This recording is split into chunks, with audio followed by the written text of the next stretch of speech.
जय भीम साथियों, हूँ છું મંજીભાઈ સોલંકી, રાષ્ટ્રીય પછાત એકતા મંચ રાષ્ટ્રીય અધ્યક્ષ। ભીમા કોરેગાંવ શૌર્ય દિન નિમિત્તે ભીમ સંધ્યા અને બહુજન શૌર્ય ગાથાની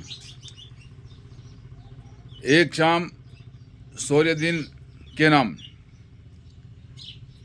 हूँ बोटाद जिल्लाना અને આજુબાજુના તમામ જિલ્લાના લોકોને, ક્રાંતિકારીઓને, સમાજના જાગૃત નાગરિકોને આમંત્રણ આપું છું કે તારીખ 1/1/2026ના રોજ ભીમા કોરેગાંવ એક ઇતિહાસ દિન નિમિત્તે યુવા ભીમસેના દ્વારા સમગ્ર અનુસૂચિત જાતિના તમામ સંગઠનો દ્વારા બોટાદ મુકામે ભીમ સંધ્યાનો એક ભવ્ય પ્રોગ્રામ થવા જઈ રહ્યો છે।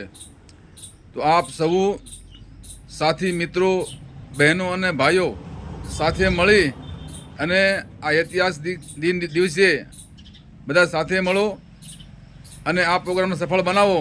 આપણા ઇતિહાસને ઉજાગર કરવા માટે, એને જાળવી રાખવા માટે સૌએ સાથ અને સહકાર આપવો જરૂરી છે। ચાલો બોટાદ, ચાલો બોટાદ, તારીખ 1/1/2026। જય ભીમ, જય ભારત, જય સંવિધાન।